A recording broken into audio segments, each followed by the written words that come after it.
esporte, saúde, negócio, cultura, lazer e segurança é no Programa Comunidade.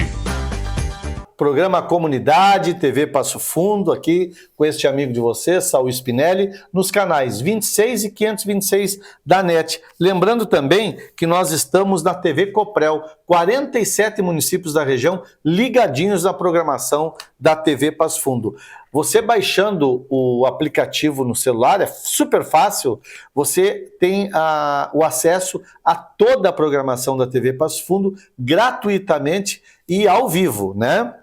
Nós também estamos nas redes sociais, Instagram, Facebook, YouTube, e sempre com oferecimento da Universidade de Passo Fundo, a UPF, a BH, o Hospital São Vicente de Paulo, mais de 100 anos cuidando da saúde da nossa população, a Rede de Farmácia São João, também a Usamed Card, a Usapet Card, a Coleurb, né? Depois eu quero falar sobre o cartão para você abastecer. É super fácil. Você não precisa nem sair de casa para abastecer e colocar vale para você andar de ônibus a hora que você desejar, né? E também a CDL, Câmara de Dirigentes Lojistas, 60 anos fazendo um trabalho extraordinário em Passo Fundo e também na região. Eu quero agora, já que eu falei na CDL, anunciar o nosso entrevistado de hoje. O nosso entrevistado de hoje é Evandro da Silveira, empresário e também presidente da CDL. Evandro, é uma satisfação te receber aqui conosco. Prazer é meu poder dividir esse espaço contigo, Saul. Há algum tempo já, né, assistindo o teu programa. Hoje eu vou ter a oportunidade de participar dele aqui, então é uma grande satisfação mesmo. Primeiro quero te cumprimentar e te cumprimentar toda a direção da CDL, a história que vocês representam e contar um pouco para o nosso telespectador, né, que a gente tá todo programa aqui a gente está falando da CDL, contando o que a CDL faz, né, e falar um pouco desse trabalho. Na questão da segurança, Evandro, na questão da segurança, destaca para nós a reativação do Concepro e o planejamento de segurança com o comitê que vocês criaram e também da Bike Patrulha.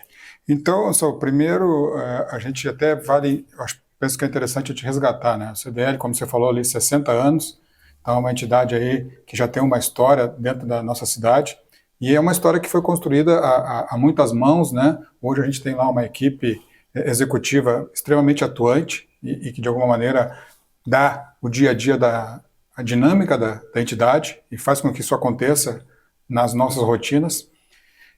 Dentro dessas pautas que ao longo desses anos todos tiveram dentro da entidade, a segurança sempre foi uma das prioritárias. A gente entende, e isso aí é consenso dentro da estrutura da diretoria, que a segurança ela proporciona não só para o comércio, mas como para o cidadão de uma maneira geral, a possibilidade de poder levar uma vida mais tranquila. Então, falando especificamente da Bike Patrulha, por exemplo, que é uma iniciativa do CDL junto com a Brigada, que já vem de longa data,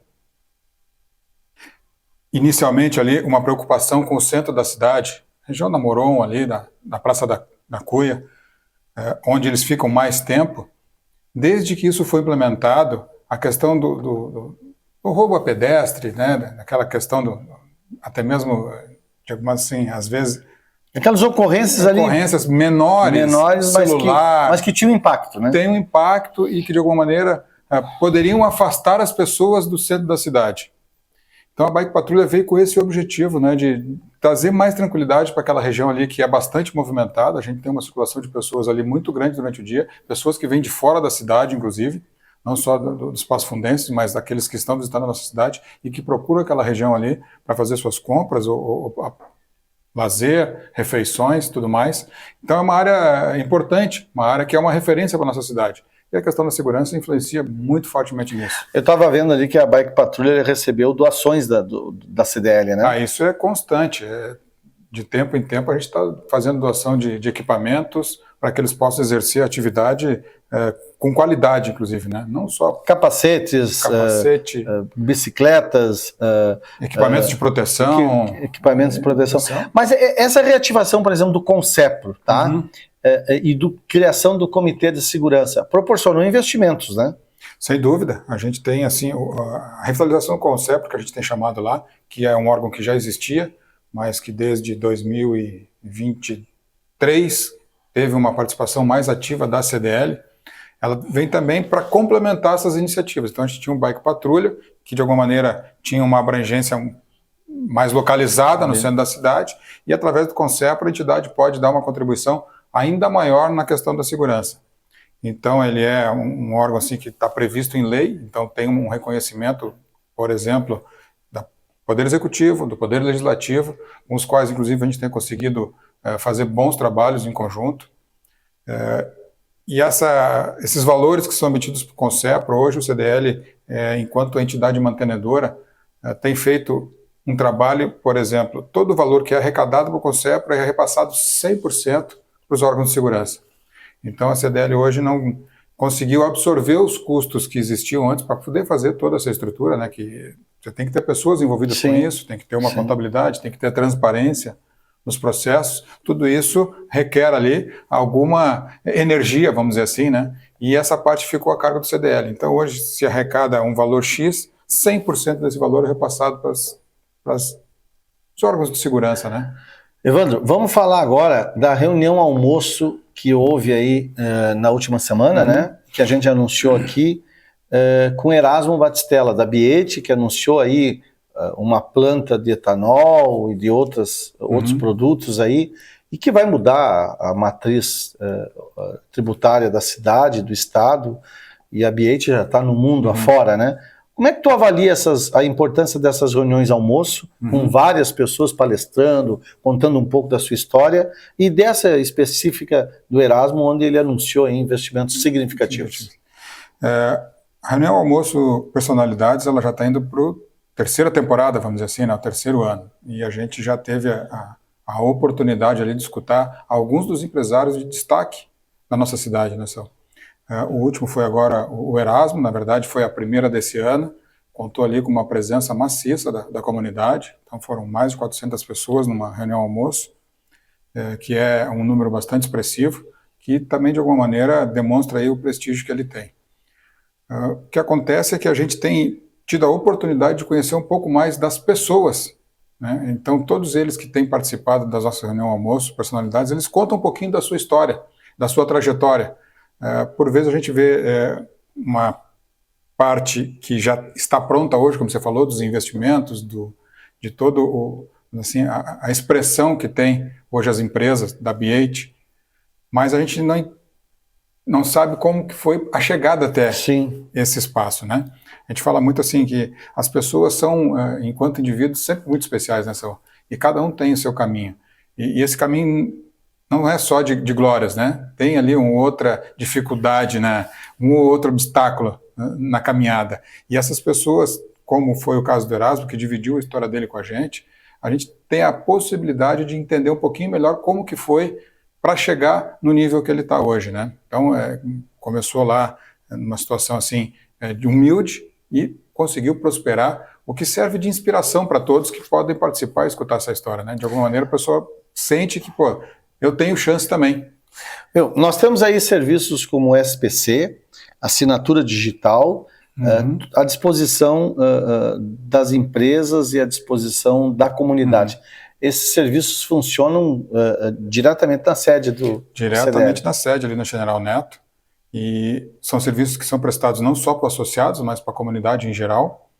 É claro que a entidade tem a CDL, e até mesmo desses eventos que a gente falou, né, a gente tem sempre o objetivo, de alguma maneira, de prestar serviços para os associados, né? O associado é o que assim, dá a legitimidade para a associação, então a gente precisa sempre estar de olho naquilo que é interessante para o associado. Então, esses trabalhos e serviços, eles vêm com o primeiro objetivo de facilitar o dia a dia do empreendedor, do associado, mas que depois a gente consegue expandir também para a comunidade como um todo e acaba sendo um serviço que se presta para a cidade, né?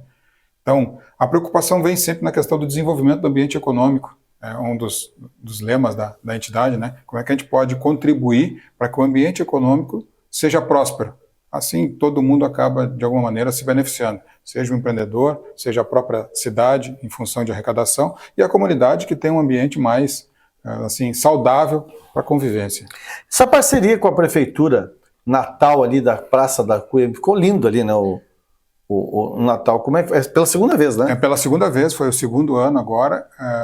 A gente entende que aquela região da cidade ali estava carente de um evento como esse, né? A gente tem alguns outros eventos na nossa cidade que são respeitados, reconhecidos, como é o caso do Boqueirão lá, mas aquela região ali estava meio carente e uma cidade que, de alguma maneira, se enfeita e se prepara para o Natal, mostra o carinho que tem pela sua comunidade e por aqueles que vêm visitar a cidade. E foi muito bacana porque a gente, mesmo em horários mais tarde da noite, vamos lá, 8 horas, 9 horas, às vezes até 10 horas, você vendo as famílias ali na praça ainda, usufruindo, né, daquele que é um equipamento da cidade, aquela praça, graças à iluminação de Natal. Ficou lindo, né? Ficou muito bacana, ficou muito bonito. Olha acho que esse é o presépio vivo, né? Aham. Então houveram eventos ali, né, quase que diariamente, sempre tinha um evento diferente. Foi bacana de ver as pessoas pegando suas cadeirinhas de praia e passar a noite na praça ali, né? À noite, assim, não. Outra coisa que eu acho muito interessante é também a questão, inclusive, das vendas. As vendas melhoram até com uma boa iluminação, com eventos natalinos, né? Esse entusiasmo que a gente vai vendo, vai percebendo, ele vai se espalhando pela cidade como um todo, né, Saul? Então, quando as pessoas estão num clima positivo, elas se animam, estão mais confiantes e acabam, inclusive, do ponto de vista do comércio, dando um resultado positivo também em termos de incremento de vendas. Na questão, por exemplo, de cursos, eu tenho visto que a CDL tem investido bastante em cursos, palestras, pequenas palestras, além das reuniões de almoço. Qual é a importância disso e qual é o resultado que isso tem dado? A CDL ela tem uma preocupação de poder, vamos dizer assim, trazer conhecimento para as empresas associadas. As empresas maiores, de alguma maneira, elas conseguem, têm recurso para ir buscar os palestrantes e fazer o seu trabalho de uma forma individual e acabam ali se abastecendo com isso. As empresas já de menor porte, por vezes não têm a condição de buscar um palestrante ou um professor para dar um curso, porque se torna inviável. Então, a entidade justamente tem essa possibilidade, né, de trazer para cá um palestrante, reúne os associados, e então esse associado tem a condição de acessar uma informação, vamos dizer assim, né, mais atual e, de certa maneira, privilegiada no sentido ganhando até certificado, pessoal. O pessoal que participa dos treinamentos lá, e tem das mais diversas áreas. Tá? E o pessoal gosta, né? Gosta, vai bastante. A gente tem tido uma preocupação agora recente muito com a questão da digitalização, né? Então, tivemos aí alguns cursos também da questão das redes sociais, curso para trabalhar e fazer venda via WhatsApp, que são ferramentas mais recentes e que precisam de técnica também para ser exploradas na plenitude. Ali está o Daniel aí. Daniel dando curso. Conversando, explicando, né? Daniel entende bastante a questão ali do SPC, como é importante essa relação do empresário com a CDL, até para melhorar as vendas e uma venda segura também, uma venda né? segura, eu ia dizer, né? E essa semana a gente acompanhou, você deve ter acompanhado aí, a questão da inadimplência, ela está num nível, assim, um pouco acima daquilo que seria o melhor índice, né? Passo Fundo, inclusive, está entre as cidades ali com índice alto. E aí o SPC vem nessa questão que você falou justamente agora, de fazer uma venda saudável, né? Porque vender é importante, mas receber é tão importante quanto, né? É verdade. Então, ter essa... Evandro, eu quero te agradecer aí muito pela tua presença, parabenizar por essa revista extraordinária que vocês fizeram aí, eu até gostaria de mostrar aqui para... Aqui, ó. Ó, pessoal, essa revista aqui, A Conexão Empresarial. Muitas atividades, né? Através do CDL, mais de 3 milhões de reais foram entregues aí para segurança em viaturas, em estrutura, agora está sendo comprado drone, cachorro. para a questão. Então, não é pouca coisa, né? Não é pouca coisa. A gente teve no ano anterior, e até agradecendo a tua participação na ocasião lá, enquanto presidente da Câmara, nos ajudou bastante no tratamento das emendas impositivas, uma primeira rodada que contribuiu significativamente para o cercamento eletrônico, e isso dá segurança para todos, né? E é importante falar isso, né? Quando a gente fala de segurança, pode parecer que eventualmente está preocupado só com os negócios, mas não é isso. A população toda se beneficia disso. A gente tem essa consciência de que é um movimento que, de alguma maneira, tem um início dentro da classe empresarial, mas que beneficia a cidade como um todo. Todo mundo pode andar com a sua família, as crianças ir para a escola de uma maneira mais tranquila, sabendo que vai poder ir e voltar sem problemas, né? Tá bom. Muito obrigado, Evandro. Meus parabéns a você, a diretoria e também aos 60 anos da CDL aqui em Passo Fundo. Eu que agradeço a oportunidade, Saul. Parabéns pelo trabalho. Pessoal, eu sempre falo aqui a importância das instituições. Passo Fundo tem instituições históricas, né? E a CDL, ela tem mais de 60 anos, vai estar indo caminhando para 61, né? E vocês viram um pouquinho aqui do trabalho que a Câmara de Dirigentes Lojistas realiza. Nós vamos trazer mais informações ao longo da nossa programação para que você fique sabendo a importância dessa instituição e o trabalho da sua diretoria, tá bom? Eu vou ao intervalo, eu volto já já. Eu quero falar aqui também hoje com o professor Dilvan Vinícius sobre este livro. A morte não é o fim. Não é o fim. Né? Museu a céu aberto, cemitério da Vila Vera Cruz. Quem são as pessoas que lá estão? O monumento dos pracinhas brasileiros. Por que foi construído aquele santuário, aquele jazigo grande, imponente? Quem foi sepultado pela o sepultamento de quem foi? Né? Quem foram as pessoas que marcaram a cidade? Não só na política. Na questão empresarial, na questão... Né? Quem foi o fundador da CDL, né? Primeiro presidente da CDL. A importância das pessoas que aqui viveram, que aqui construíram e que estão na história. E quem está na história não morreu. Tá bom? Eu vou ao intervalo, eu volto já já. Esporte, saúde, negócio, cultura, lazer e segurança é no programa Comunidade.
E aí, como é que é mudar o trajeto? Você vir para a escola, vir para o PEP diretamente? Bacana. Muito legal. Muitas expectativas. O que vocês mais vão querer ver aqui? Eu acho que os setores para ampliar nosso pensamento sobre qual curso seguir.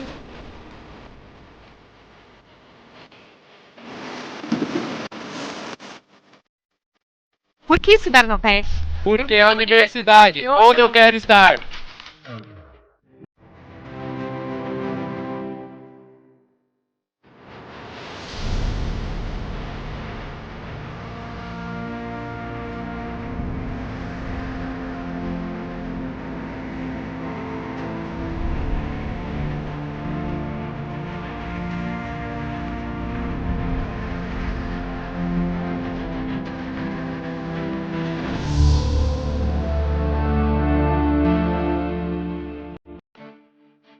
A Câmara de Vereadores é a Casa do Povo. Aqui são criados, votados e aprovados os projetos de lei que definem o rumo e o futuro do nosso município. A Câmara de Vereadores também exerce a função fiscalizadora, supervisionando as ações e decisões do Poder Executivo. Faça parte das decisões. Quando a comunidade participa, a cidade cresce.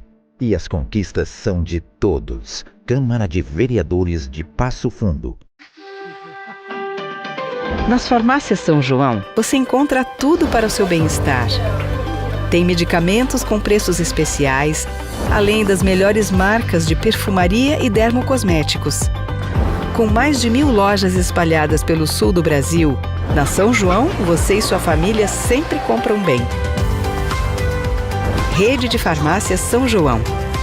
Cuidar da sua saúde é nossa missão. Quando começa o futuro? Nos nossos sonhos, nas nossas escolhas. O futuro é um caminho que seguimos, onde nossas aspirações se tornam realidade e nossas decisões moldam um mundo novo, um mundo melhor. Mas quando o futuro se torna o presente, é o marco de um recomeço. Porque o futuro não começa, ele se renova. E nós nos renovamos com ele. A BS Bios agora é B8. Reinventar o futuro. Agora.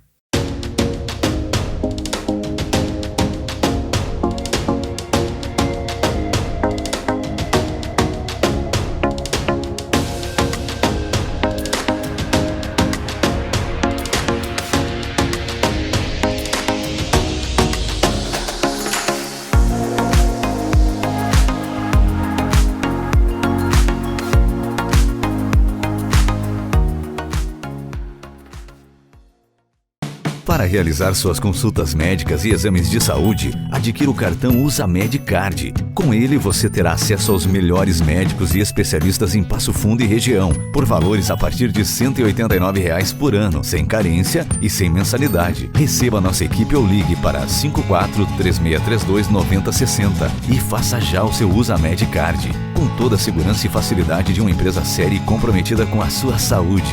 Usamed Card. Saúde para quem usa. Esporte, saúde, negócio, cultura, lazer e segurança é no programa Comunidade. Programa Comunidade, agora no segundo bloco, sempre com oferecimento da Universidade de Passo Fundo, da B8, da Rede de Farmácia São João, da Câmara de Dirigentes Lojistas, da Coleurb e também, não podemos esquecer, da Usamed Card, da Usapet e ainda, sempre, nós estamos aqui na transmissão da TV Passo Fundo pela Rede Coprel de TV, 47 municípios, canais 26 e 526 da NET e ainda pelo site, pelo Instagram, pelo Facebook, pelo YouTube, tá bom? Pessoal, eu agora vou falar com você sobre a importância da vida, os valores da vida e principalmente o que vale e o que não vale. Evidentemente que cada um tem a sua opinião e o seu modo de vida. Mas a gente nasce, a gente cresce, a gente vive e a gente morre. Esse é o caminho de todos nós. E muitas pessoas, ao final da vida, fazem a reflexão: minha vida valeu a pena? O que realmente é viver? O que tem preço e o que tem valor? Hoje eu vou falar de uma pessoa que nos deixou com mais de 90 anos, né? Nascida em 1932, no dia 6 de junho, que é Dona Ana Maria Bartolomei, né? Olha a Dona Ana Maria aí, blindando, faceira, bonita, vaidosa, simpática, sorridente, nos altos dos seus mais de 90 anos, ela que nasceu em 1932. Ela nos deixou semana passada. Eu, na realidade, não convivi com a Dona Ana Maria. Eu acabei indo no velório da Dona Ana Maria Bartolomei, porque conheço o Leonardo, o Léo, que é seu neto, filho da Maria, que é filha da Dona Ana Maria e do seu Enio, né? Chegando lá, eu fiquei observando, primeiramente, a elegância daquela mulher e de tudo que ela significou para os seus filhos, para os seus netos e para os seus amigos. Olha, eu saí tomar um cafezinho lá fora e eu encontrei uma pessoa bem triste, chorosa, minha amiga. E eu perguntei: tu está aqui no velório da Dona Ana Maria? Sim. sou vizinha dela. E ela disse assim, uma vizinha maravilhosa, vai fazer muita falta. Uma pessoa muito alegre, uma pessoa que ajudava todo mundo, Saul. Ela era um bandista, né? A vida toda, com seus filhos da religião, sempre respeitada por todos, independente de religião, se fossem evangélicos, católicos, né? Porque a maneira dela tratar as pessoas, a maneira dela respeitar as pessoas e principalmente estender a mão. Ajudar as pessoas que precisavam. Ela foi casada há 40 anos com o seu Enio. E nesta união, ela teve os seus filhos, né? Os seus filhos que acabou, né, Fernando, constituindo uma grande família. A Estela, o Sidney, a Maria, a Alcionei, a Ione, o Hermes, são os filhos da dona Ana Maria. Mas também tiveram os netos, Giovana, Luciano, Isaac, Estevão, Jean, Jackson, Arthur e o Leonardo. Este é o resultado da união de 40 anos do seu Enio e da dona Ana Maria, que agora estão juntos, né? E eu quero fazer essa homenagem a ela e dizer aqui que eu, chegando lá, eu disse assim, parece que eu conheço a tua avó, Leonardo. E eu comecei a ver, ela morou por muitos anos, quase a vida toda, na Vila Anes. E lá na Vila Anes ela era muito querida e respeitada. Eu trabalhei no Jornal Nacional por muitos anos. Então eu conhecia aquela senhora que sempre muito elegante, altiva, positiva, decidida, criou uma família, criou filhos, criou netos e viu nascer os bisnetos. Ao se despedir, o sentimento era de podia viver mais. Por quê? Pela intensidade que ela representou em cada vida que ela fez viver, fez nascer. Então, pessoal, eu queria dizer uma coisa para vocês, né? No dia que o seu Enio e a dona Ana Maria se uniram, ali estava escrito para nascer todos os filhos, netos e bisnetos. Eu queria dizer que a dona Ana Maria, que nasceu em 1932, ela um dia foi bebê, foi criança. Um dia ela foi adolescente, adulta, jovem, mulher, esperançosa. Envelheceu e virou avó. E às vezes a gente olha uma pessoa de idade e diz, sempre foi avó, sempre foi assim. Não. Um dia esta avó foi filha, um dia ela foi esposa, um dia ela foi nenê. Assim é a vida. Este é o ciclo. Ali estava se despedindo uma das mulheres mais ricas que tenha vivido entre nós. Uma mulher que podia ser de parcos recursos, mas uma mulher que era rica na alegria, na saúde e na família. Que gostava de cozinhar para a família, reunir a família em torno de si, mas também gostava muito de passear. Então, sempre que a Maria, que o Alcionei, que a Estela, que o Sidney, que a Ione ou que o Hermes sentirem saudade da dona Ana Maria, eles podem olhar para a Giovana, olhar para o Luciano, olhar para o Isaac, o Estevão, o Jean, o Jackson, o Arthur ou o Leonardo, porque ali eles estarão enxergando um pouco da dona Ana Maria e um pouco do seu Hermes. Porque a vida é assim, minha gente. Ao chegar ao fim da nossa trajetória aqui, o que vale é o que nós deixamos, o que nós plantamos, os exemplos e as lições. E isto permanece vivo, porque ela deixou e deixou muito bem. Então, a minha homenagem, a homenagem da TV Passo Fundo, neste programa, para a dona Ana Maria, que a família tenha muito conforto pela despedida, mas também tenha muito orgulho de toda a caminhada desta mulher, que era rica daquilo que o dinheiro não compra. O dinheiro não compra felicidade, não compra família e não compra educação. E cada filho e cada neto tem aquilo de mais valioso da Dona Ana Maria.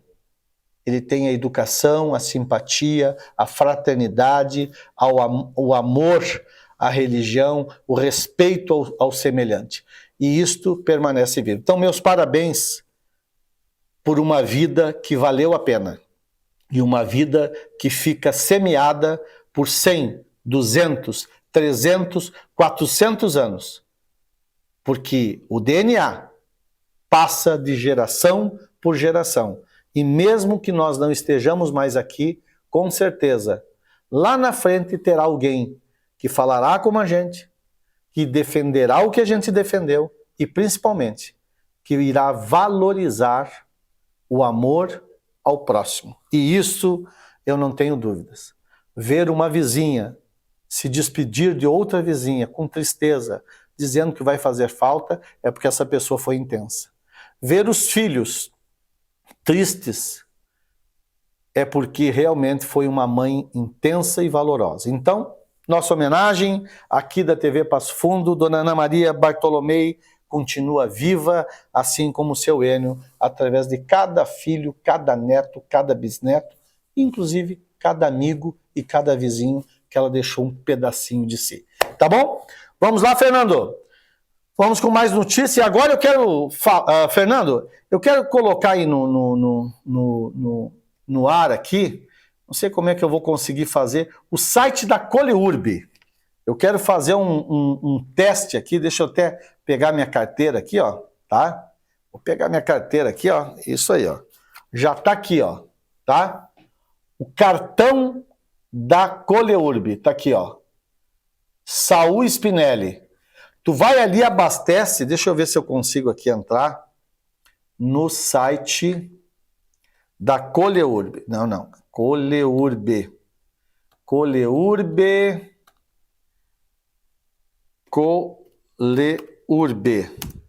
Abastecer cartão. Vamos ver se... Vamos ensinar vocês aí, ó. Olha aqui, ó. Tá? Vamos ver. Olha aqui. Pode colocar na tela aí, Fernando. Olha ali, ó.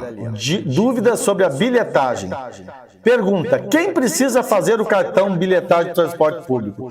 Todos os passageiros que utilizam o transporte coletivo de Passo Fundo, incluindo estudantes, idosos acima de 65 anos, pessoas com deficiência, PCD e demais passageiros. Como faço o meu cadastro para obter o cartão? A primeira via do cartão de transporte público Passo Fundo é gratuita. As modalidades são: cadastro pode ser feito diretamente pelo usuário, clicando aqui. Posteriormente, fazer a retirada nos pontos de atendimento. Também é possível comparecer pessoalmente. Estudantes devem comparecer com documento de identidade, carteirinha de estudante, e-mail e endereço, e foto para identificação. Acima de 65 anos, devem comparecer pessoalmente aos pontos de atendimento da Coleurb, documento de identidade, com foto CPF, endereço, e ainda a foto será feita no momento do cadastro. Usuários com gratuidade também, pessoas com deficiência, empresas. Onde retiro meu cartão? Estudantes, após o cadastro, já saem com o cartão. Idosos acima de 65 anos saem com o cartão. E demais passageiros, após o cadastro pelo site, devem retirar lá na Coleurb, tá bom? Como coloco créditos no cartão eletrônico? Existem 3 opções. WhatsApp, recarga individual por CPF, por ser feita via site, né? No número 0800 001 1078. Site compra créditos pessoais ou por empresas para funcionar. Então você entra ali, abastece, faz o pagamento e já entra o teu valor aqui, tá bom? Então, não perca tempo. Abasteça teu cartão e use o transporte coletivo. Eu vou ao intervalo, eu volto já já. Olha só, meu amigo, a morte não é o fim. Museu a céu aberto. Daqui um pouquinho eu falo sobre este assunto e outros ligados à questão da memória de Passo Fundo. Programa Comunidade, este amigo de vocês, jornalista Saul Spinelli. Esporte, saúde, negócio, cultura, lazer e segurança é no programa Comunidade.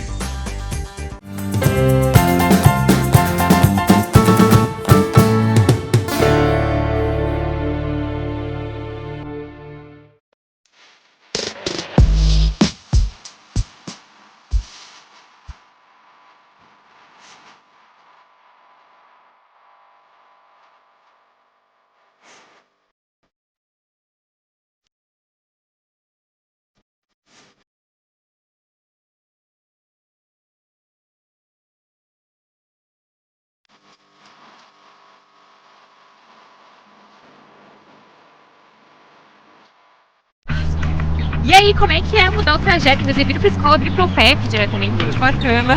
Muito legal. Muita expectativa. O que vocês mais vão querer ver aqui? Eu acho que os setores para ampliar nosso pensamento sobre qual curso seguir.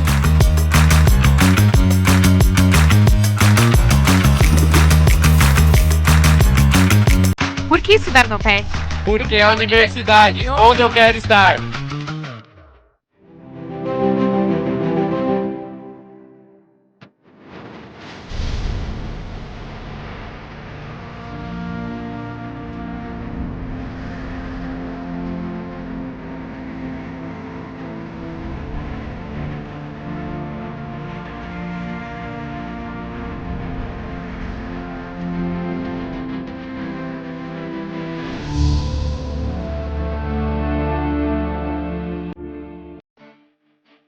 A Câmara de Vereadores é a Casa do Povo. Aqui são criados, votados e aprovados os projetos de lei que definem o rumo e o futuro do nosso município. A Câmara de Vereadores também exerce a função fiscalizadora, supervisionando as ações e decisões do Poder Executivo. Faça parte das decisões. Quando a comunidade participa, a cidade cresce.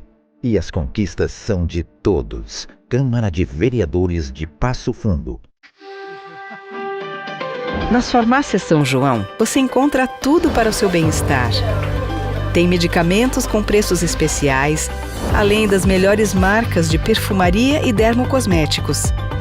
Com mais de 1000 lojas espalhadas pelo sul do Brasil, na São João, você e sua família sempre compram bem. Rede de Farmácias São João. Cuidar da sua saúde é nossa missão.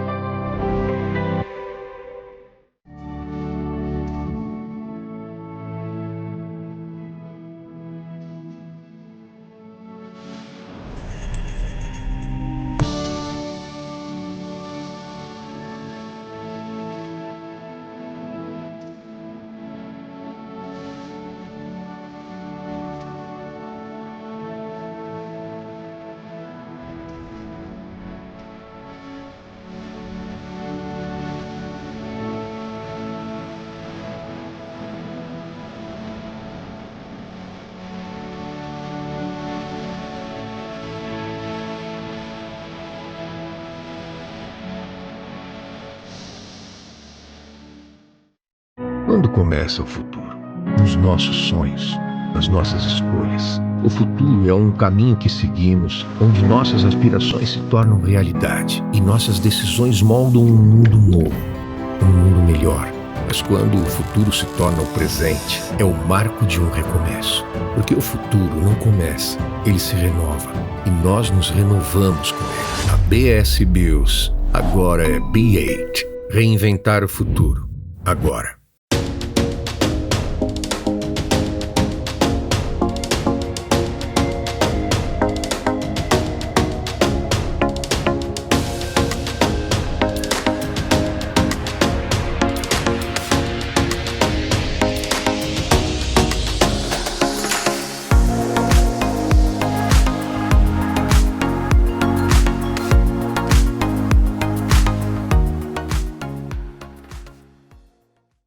Para realizar suas consultas médicas e exames de saúde, adquira o cartão Usamed Card. Com ele, você terá acesso aos melhores médicos e especialistas em Passo Fundo e região, por valores a partir de R$ 189 por ano, sem carência e sem mensalidade. Receba nossa equipe ou ligue para 54-3632-9060 e faça já o seu Usamed Card, com toda a segurança e facilidade de uma empresa séria e comprometida com a sua saúde.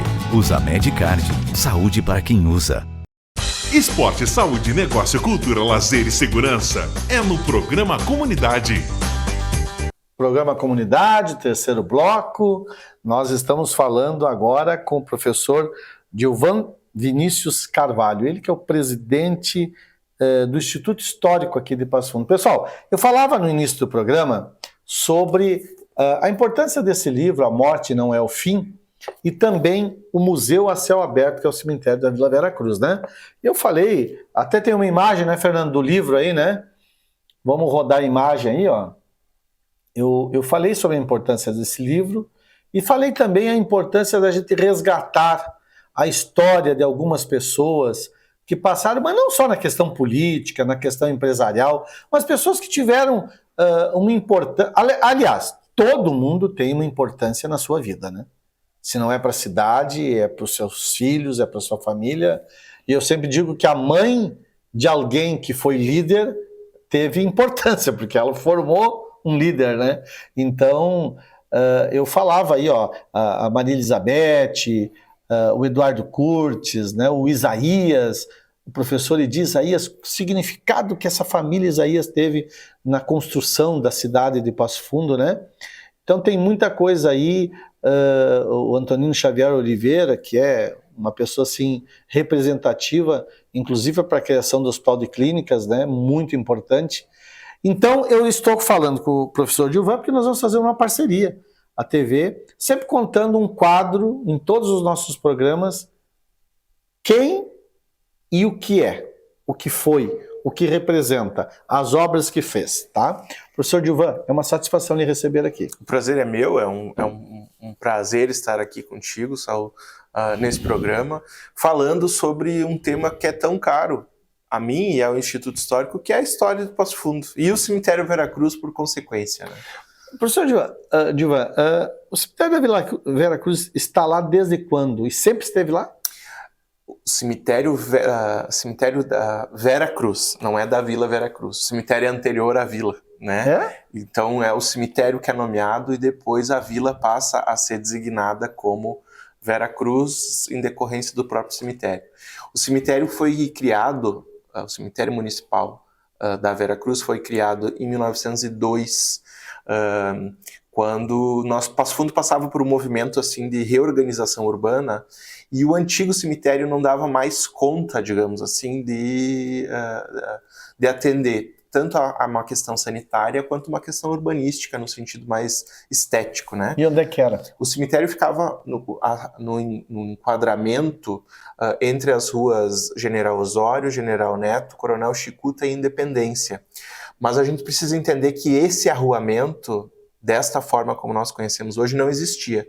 Ele só vai ser aberto desta forma depois da desativação do cemitério, que acontece em 1902, para se sepultar, mas o cemitério só vai ser demolido em 1909, mais ou menos. Então ele leva algum tempo, né, até entre a desativação e o seu desaparecimento, quando aquelas quadras ali vão adquirir a feição que tem hoje. Que a gente eu estou falando hoje, né? ali do Banrisul, eu estou falando ali da Praça da Cuia. A catedral, né? A gente precisa tomar como referência a atual catedral, porque a atual catedral, ela, assim, muito rapidamente, ela está situada onde estaria a primeira igreja, a primeira capela, né? E aí nós temos uma história de sepultamentos, os cemitérios construídos ao lado ou no entorno das igrejas, né? Então o cemitério ficava atrás da igreja, já que a igreja ficava voltada, digamos assim, para onde está hoje os Correios, né? O prédio dos Correios. Então o cemitério municipal, digamos assim, mas esse era o cemitério católico só. O cemitério Veracruz, ele junta despojos, digamos assim, de dois cemitérios.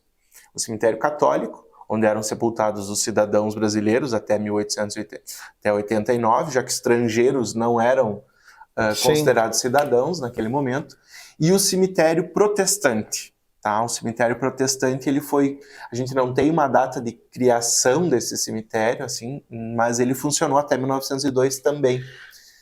E ele ficava em outro lugar. Ele ficava em frente ao atual quartel do Exército, onde hoje é a Praça Fridolino de Mango. Campo ali? O campo. Era o cemitério. Era o cemitério protestante. Tu veja, né? Professor, a questão ali, vamos lá para o cemitério, tá?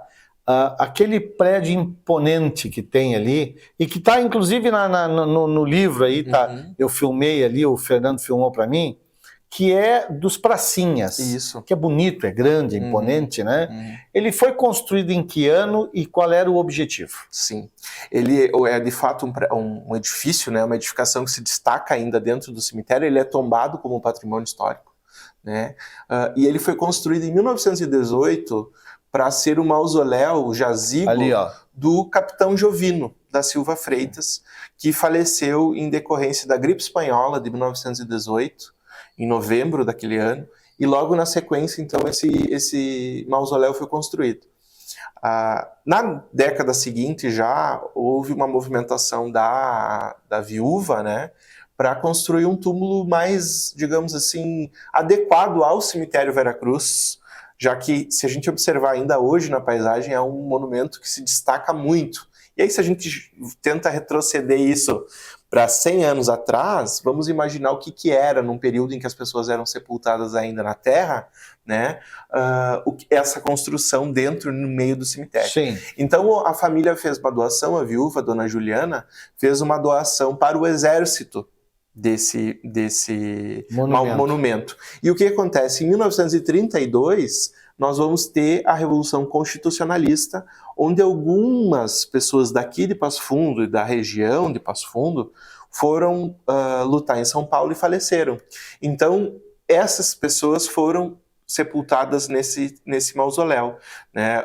Se provavelmente tivesse sido doado depois ou tivesse sido doado antes, outras pessoas teria se tornado outro monumento, né? Outra, já que era do exército. Mas naquele contexto foi isso. Então ele acabou se tornando aí o mausoléu dos pracinhas, mas é o mausoléu, na verdade, dos constitucionalistas, aqueles que foram a lutar em São Paulo em 1932. Professor, deixa eu tocar ainda o seguinte.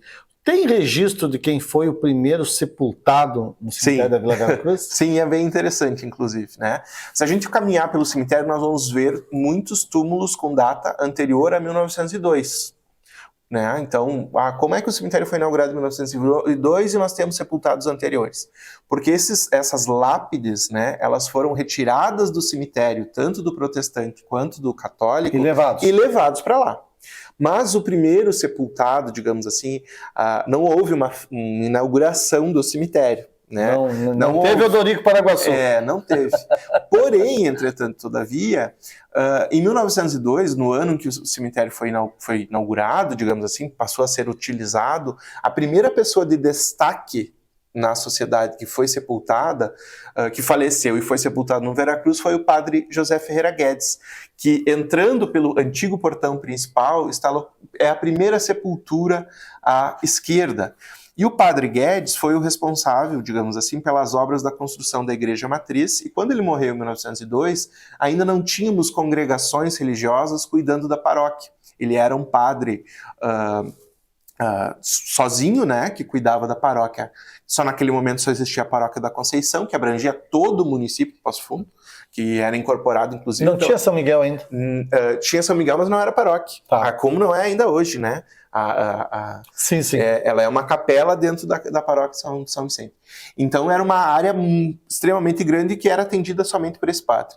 E o padre Guedes falece em 9 de novembro de 1902 e ele vai ser sepultado sem as exéquias, porque não existia nenhum outro padre para fazer a encomendação do corpo, mas 30 dias depois, né, ou 33, dependendo aí se a gente considerar ele como um maçom, ele vai receber as homenagens fúnebres no cemitério. E esse momento vai ser considerado pela historiografia, digamos assim, como um momento de inauguração do cemitério, porque a sociedade passofundense, as autoridades passofundenses vão até lá para prestar homenagem a um sepultado. Sim. Né? E aí esse sepultado foi, infelizmente, o padre Guedes, né? E aí, na sequência dele, aí os padres palotinos chegam a Passo Fundo e uma ordem passa a atender a paróquia da Conceição. Mas o túmulo dele ainda está lá? O padre Guedes está lá ainda. Está lá ainda. Outra questão, o túmulo ali, o jazigo da Maria Elizabeth, com certeza é o mais visitado. Sim. Né? Uhum. Eu estive no cemitério fazendo algumas filmagens e é intensa, né?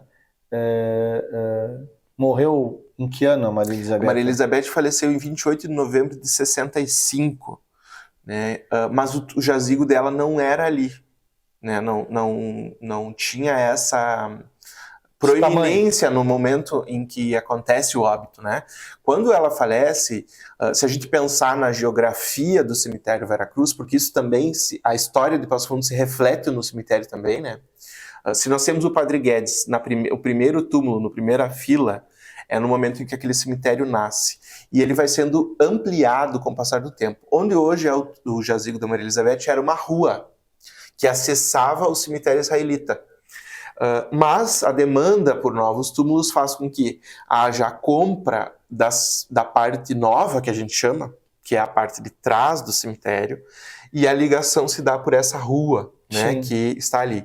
E o que vai ser construído primeiro nessa via são as gavetas, na gestão do prefeito Mário Menegas, na década de 60, a partir de 63, e a Maria Elizabeth ela vai ser sepultada primeiro num lugar que não é de destaque ali no cemitério, mas em virtude da demanda de visitantes, esse jazigo é construído numa área que é uma área de circulação, na verdade. Se a gente observar ali, né, nós temos a rampa de acesso ao segundo piso, mas também temos o acesso às gavetas, né, aos nichos da parte inferior. Então, a Maria Elizabeth é colocada nesse espaço, na entrada do cemitério, para facilitar, de fato, a visitação. O que é bem legal. E eu noto também o seguinte, que algumas famílias tradicionais de Passo Fundo são túmulos próximos, né? Sim, é porque é exatamente a questão de quando as pessoas morrem. Né? Se a gente olhar lá na primeira rua, nós vamos ter famílias que são tradicionais na virada do século XIX para o século XX. Né? Nós temos ali só na primeira quadra uns 3 ou 4 intendentes ou presidentes da Câmara de Vereadores. À medida em que o cemitério vai se expandindo, é um reflexo da cidade que vai crescendo e da diversidade, digamos assim, de formas de, inclusive, fazer dinheiro. Então, a mudança no acesso ao cemitério, daquela antiga entrada para uma nova entrada, faz com que a nova entrada seja a via principal. Então, ali nessa nova via vão ser sepultadas as pessoas a partir do final dos anos 50, mais ou menos. Então, se nós pegarmos a primeira via aí, nós temos a Maria Elizabeth, obviamente, como primeiro túmulo, mas nós vamos ter o prefeito Benoni Rosado, Tadeu Nedef, Múcio de Castro, nós vamos ter a família Gomide, a família Réveillot, uma série de nomes que são extremamente conhecidos nessa primeira via, né? O Padre Jacques, que é um outro grande personagem da história passofundense, se a gente pensar, o Edmundo Traem, que está na primeira fila, o professor Rômulo Teixeira. Junto com o Edmundo Traem está o filho dele que faleceu agora, sim, né? O Justiano. O Traem, né? Exatamente. Foi secretário de Estado, foi da Câmara, enfim, né? Tem a história, né? A história passa por ali. Professores, né? Temos ali... Inúmeros professores.